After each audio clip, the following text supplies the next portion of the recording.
Magandang araw po mga kapraps. Dito tayo ngayon sa bayan ng Pila, Laguna. Ang property na i-offer ko sa inyo ngayon ay ito po mga kapraps. Tabing kalsada lang to.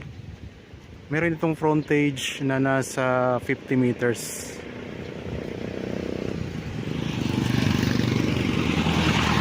So, ang direksyon na ito mga kapraps, ito ay papunta po ito sa, kung dadaan tayo dito papuntang Liliw, Nagkarlan, pwede po dito. Tapos dito sa kabila,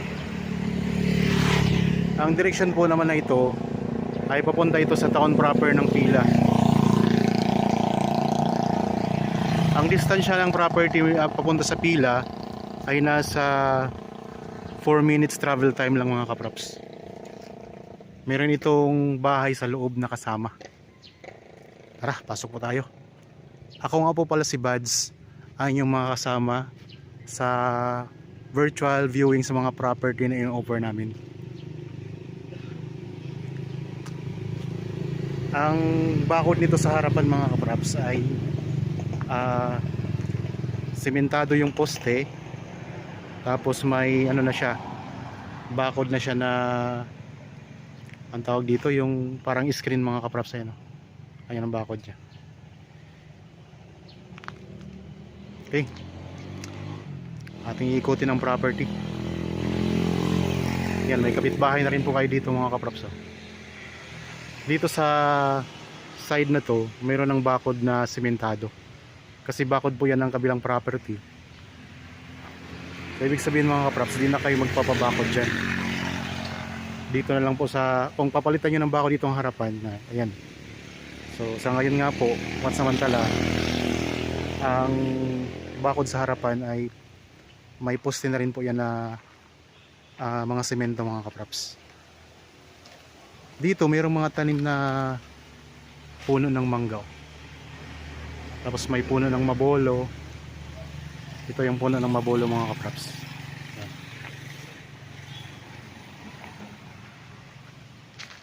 Sa harap ng property yan mga kaprops. Tapos may puno ng kawayan. Dito naman po mayroong puno ng mangustin. Ayan. Patag ang lupa. Ito yung kasamang bahay.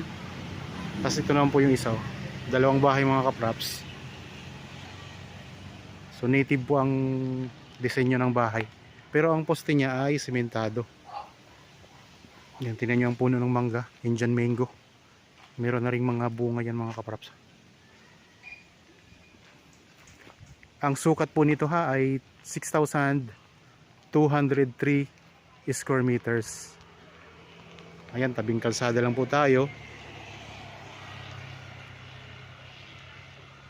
Tapos yung ano natin, kaharap natin na property, isa ding farmland yan mga kaprops. Dito sa gilid, ayan yung pinakita ko kanina, meron ng bahay dito sa gilid yan. Kapit bahay nyo po yan. Okay, ikot tayo sa property mga kaprops. Lilibutin natin to. Habang kayo po ay nagpapahinga at nagre-relax dyan sa inyong kanya-kanyang pamamahay, samahan nyo po ako sa pag-ikot dito sa property na ino-offer ko sa inyo. Yan, marami din itong mga tanim mga kaprops. May mga puno ng chiko. Ayan, may mga saging. Yan, ito yung puno ng mangustin. May mga puno ng rambutan. Tapos puno ng guyabano. Yan ang bakod dito mga kaprops. Yan, diretso po yan doon. Pupunta pa sa may bandang likuran. Marami siyang tanim dito sa likod. Yan, dito tayo ngayon sa gilid ng bahay mga kaprops. May mga puno ng lansones. Yan, marami ding mga tanim na prutas. Kung gusto niyo pong i-renovate yung bahay, kung sakaling mabili niyo mga kaprops, yan, pwede na rin po yung i-renovate. Kasi ang design ng bahay mga kaprops ay ano na, old model na siya. Yan, dito ang daming mga tanim dito. Ayan, ang daming rambutan mga kaprops. Dito sa likod, napakaraming mga rambutan.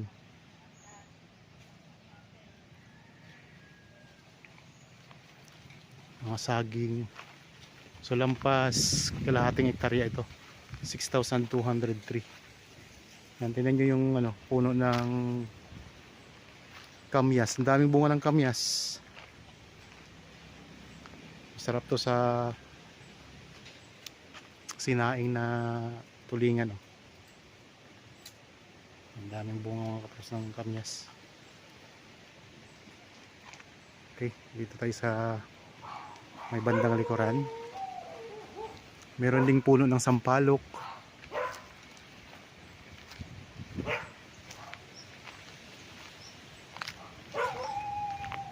Ito, puno ng sampalok yan mga kapatid.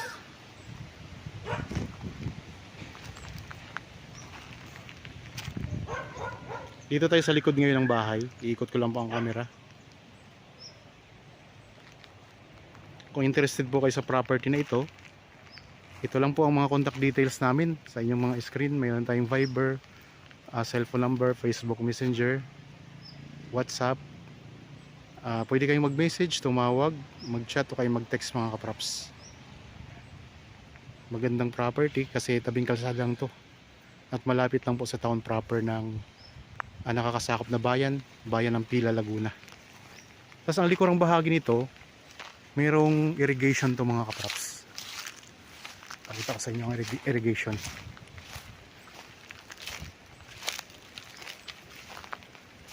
Yan, ito yung boundary ng property.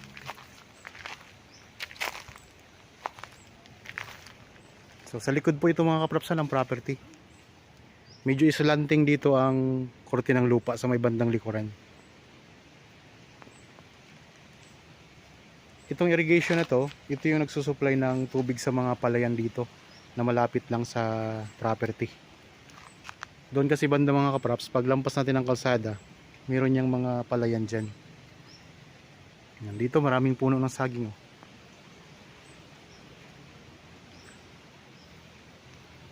Kung kayo po ay naghahanap ng property dito sa Pila, Laguna, ito mga kaprops, ang distansya nito sa Metro Manila ay nasa ano lang po, 2 hanggang 2.5 oras lang. Ganun lang siya kalapit. Ito ay katabi lang po ng bayan ng Victoria, malapit lang po sa Kalawan.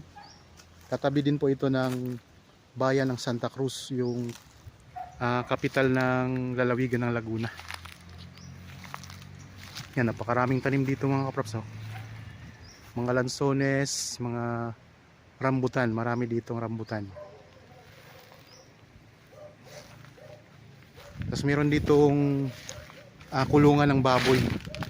So pwede kayong mag-alaga dito ng baboy. Yung ano lang mga kaprops, ilang piraso lang.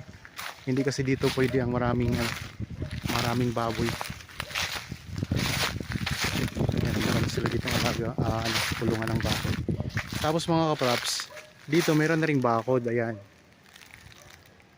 So dito lang po, pabakuran lang natin to kasi nasira na yung bakod dati. Yan, may poste pa rin naman po na sementado. Ayan o.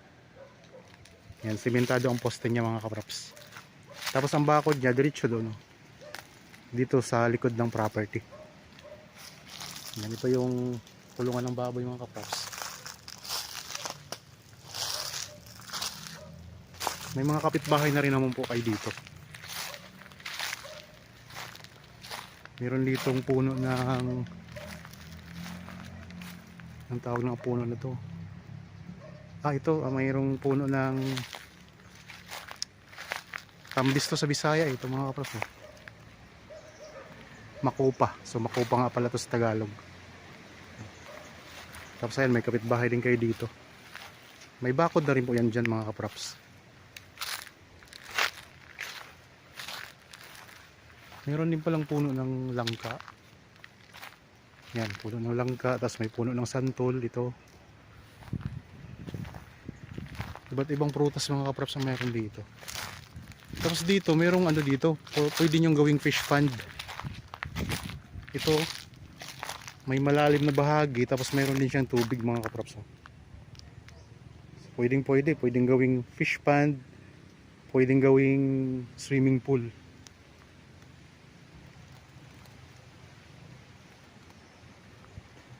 Ito puno ng langka, may puno ng mangga.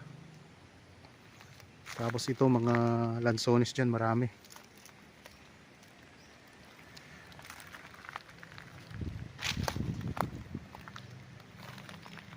Maganda itong mga kaprops na property. Accessible yung sasakyan dito sa loob. Pasok na pasok mga kaprops. Ulitin ko lang ha, ang property na ito ay matatagpuan natin sa bayan ng Pila, Laguna.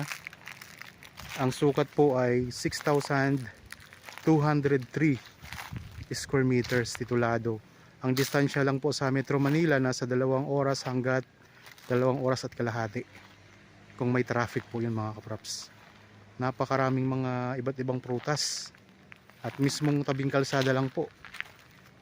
Kapag nasa kalsada tayo, ang papunta po, kapag tayo po ay nasa kalsada na papuntang kanan, yan po ay papunta sa town proper, nasa 4 minutes travel time lang.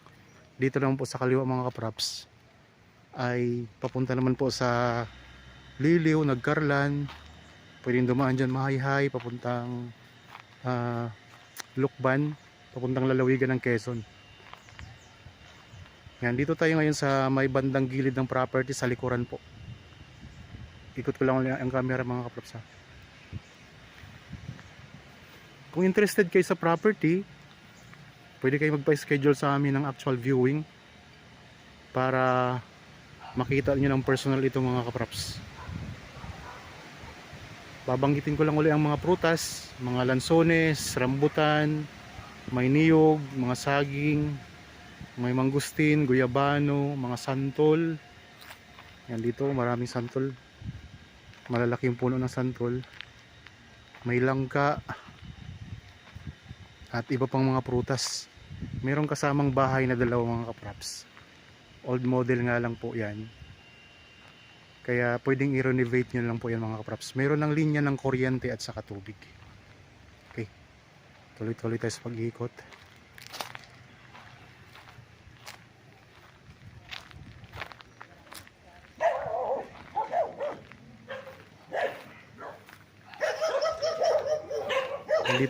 Dito mayroon kayong pwedeng gawing swimming pool mga kaprops. Pwede rin gawing fish pond sa gilid. Nasa may harapan.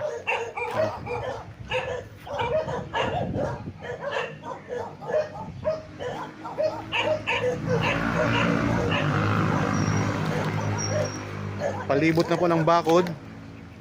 Merong irrigation sa bandang likuran. Sa bandang likuran mga kaprops, merong kunting area lang na sira na yung bakod na parang screen. Kagaya nito mga kaprops, so yun yung screen. Yung bakod. Sa harapan na tayo mga kaprops ng property. Yan, merong dekorasyon na kawayan. Ang dekorasyon na kawayan mga kaprops. Yan, ito lang kalsada. Ang presyo nito nandiyan naman po sa description box at sa title nitong video.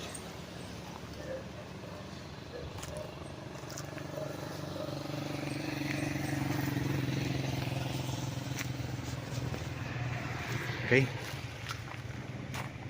Dito na tayo ulit sa harapan ng property mga kaprops. Meron din puno ng mangga ito ha.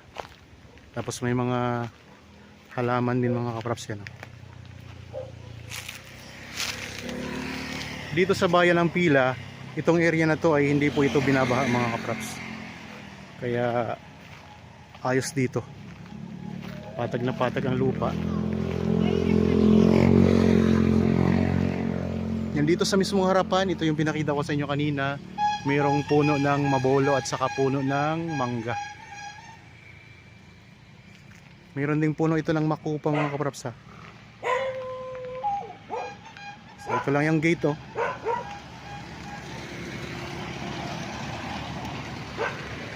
Pasok na pasok yung sasakyan niyo dito.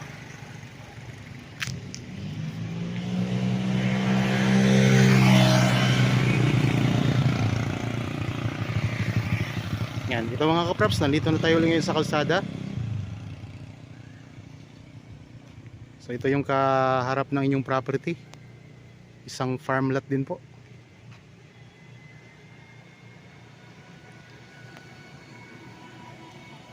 Meron na rin yung ano mga kaprops, oh. May kanal na rin po yan. Okay, sana nagustuhan nyo po itong property na in-offer ko sa inyo ngayon. Para po sa mga bago pa lang sa aking channel at napadaan lang po dito sa aking channel, huwag nyo pong kalimutang mag-subscribe at pindutin na rin po ang notification bell para maging updated kayo sa mga bagong property na i-offer namin. Maraming salamat po, lagi tayong mag-iingat at God bless po sa ating lahat mga kaprops.